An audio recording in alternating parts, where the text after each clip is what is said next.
Teen Council. I wanted to talk to you today about, so you want to make a YouTube channel.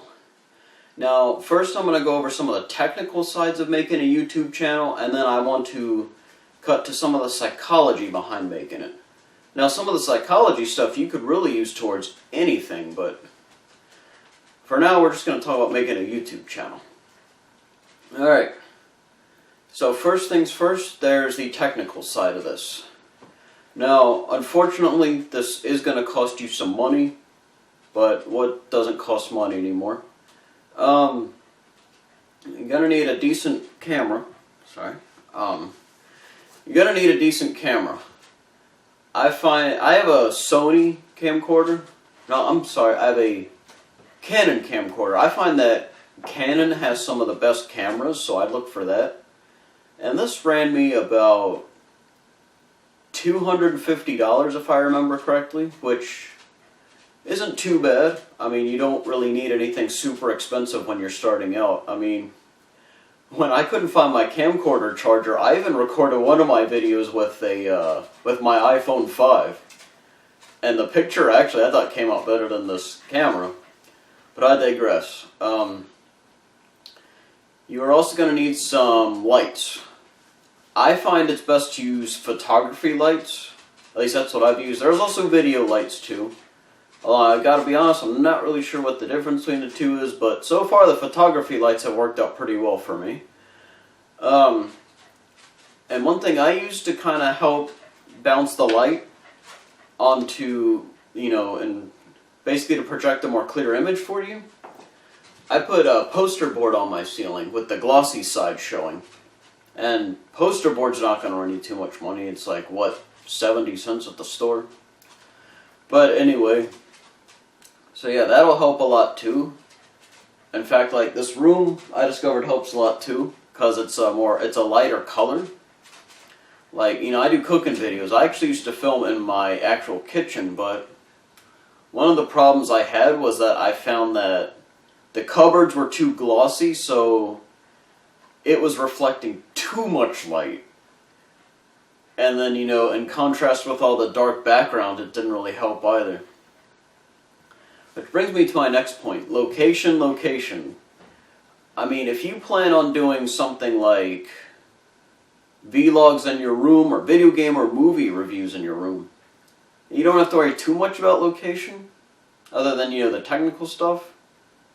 But if you're like me, where you tend to record in other places, or like outside, check the location before you film there. Like, there's one part I'm trying to film right now. It's near a swamp area, but the problem is, it's along a stretch of road, so I need to figure out when is the time where there's not a lot of joggers and kids out, or cars, things that can interfere with the video. Speaking of sound, there's one thing I do want to cover. Now, I know I need to get one of these myself, but get a microphone. Now, I'm not really sure how much they run, but I know a shotgun mic is what I've been told to get. So I really need to get one of those, but that's all I want to tell you guys, that you should get one. Especially if you're doing game or movie reviews, because there's going to be times where they're not going to see your face, so you need a microphone to talk into. And really, I can't really help you guys when it comes to, special effects or green screen. I've never done any of those myself. Now, I'm sure there are tutorials on YouTube that'll tell you how to do that. And when it comes to, writing your videos, or even before you show your videos, if you're not sure about it, watch it yourself. If you find yourself being bored by it, maybe you should redo it, rewrite it. I mean, it's happened. And if you're still not sure, and I found I've been doing this with a lot of my writing, is I show it to a friend, and then I have them look at it. But make sure it's a friend that is actually going to give you honest criticism. Don't make it that friend that's going to be like your yes man and is going to just tell you what you want to hear. In fact, I find that I've become such a better writer since I had one of my friends who's a little critical look at it. And also what helped me become a better writer was I just watched online critics review stuff. Like, go to Channel Awesome. Like, they have some pretty decent reviewers on there. Just go there. The Blockbuster Buster is the one that's probably helped me out the most. And also remember that you are never going to stop learning. I haven't stopped learning. I've been doing this almost 4 years. A lot of the producers that have been doing this longer than me and are even bigger than me, like, they're still learning. Which, well, I guess this will start to bring me into the psychology aspect of it. Listen to your audience. Now, this is kind of a two-way street, if that's the proper term we're looking for here anyway. But listen to your audience. Let's say, for example, your video has 1,000 views on it. And you've got 10 people telling you if they like something. Okay, well maybe you should try to keep that in your videos. But let's say you got those same people telling you they didn't like something. Might not be a bad idea to listen to them. But let's say you've got like one person out of those 10 that tells you they don't like something. Well, unfortunately you're not going to please everybody, so you're just going to have to keep going. So really think of like the mass reaction. And I cannot stress this enough. I did this way too much and I really held myself back. Be fearless. I mean, I cannot stress that enough. Do what you want to do. Like, don't write out jokes, don't write out characters or any of this stuff because you think no one's going to like it. Who cares? More importantly, you got to do this for you. So just do it. In fact, the joke I put in at the end of my Taste Bud Crusher burger where Isaac gets beaten up by Jay for taking his headband and then the glasses break, I almost wrote that out because I thought, no one's going to like that. And it ended up being not only everybody's favorite part of the video, but that view is my highest viewed video yet.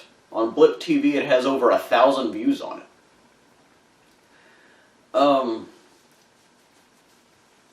Do something that you love. If you love talking about cars, do videos about cars. If you like talking about movies, talk about movies. You know, don't do something just because somebody else did it and they got popular off it. Do something you want to talk about. Because if you love talking about it, you're going to show that and people are going to see that and they're going to be like, hey, this is really cool. This guy really knows his stuff. And the thing that unfortunately happens with each and every video, trolls and haters. Now I'm going to tell you at the beginning when you're first starting out, you're mostly going to have your friends and family watching it. So of course, most of the time they're going to tell you that they like it and that they want to see more. However, as you get bigger, when you get more of an audience, you're going to get the occasional hater. You're going to have that person that tries to tell you you're doing it wrong. Or even some other mean comments. Do not let these people bother you. And like I said earlier, there's a difference between constructive criticism and destructive criticism. Constructive criticism would be something like, in some of my earlier videos, one of my friends told me that my acting was a little wooden. So with that in mind, I tried to umph it up a little bit. Like he said, utilize your characters. Like if you got the snarky one, put a little snarkiness in the presentation. So that's what I did, and I feel like while I still have a long way with acting, I feel like I've gotten so much better with just keeping that advice in mind. Destructive criticism is something like, oh, this video sucks because I say it does. You know, basically they're not trying to help you, they're just dumping on you because they can, and they know they can get away with it. Do not let these people bother you. I guarantee you that 9 times out of 10 these people are just really insecure about themselves. They don't like what they're doing with their lives. And chances are they don't like the fact that they had a great idea. You beat them to the punch because you wanted to do it and they were too scared to do it. And it bothers them that you're now getting the attention for it. So like I said, just have thick skin. I know it's hard to do sometimes. And also, when I deal with trolls, which I still get them every now and then, sometimes I tend to just ignore them, because that's what they ultimately want, is just attention, especially negative attention. There have been times where I told them off in a constructive way. Like, for example, in one of my videos that was about 3 years old, which I'll admit it had its technical problems, it had its acting problems. Fair enough. I had somebody tell me that, I just needed to stop. They used some other colorful language, but I won't say it on camera. That just I was terrible and I needed to stop. So I told them, you do realize you're commenting on a 3-year-old video. I've learned a lot since this video. And you're a little late because obviously since I've still been doing this for 3 years, your comment holds no weight. So there you have it. I think I've covered most of the basics. Like I said, a lot of these psychology aspects you can really apply to real life. Be fearless. Stick to what you love. Don't let others bother you. If you stick to that, I have a feeling that you'll be very successful in life, and at YouTube. And I think it'll make you feel better about yourself.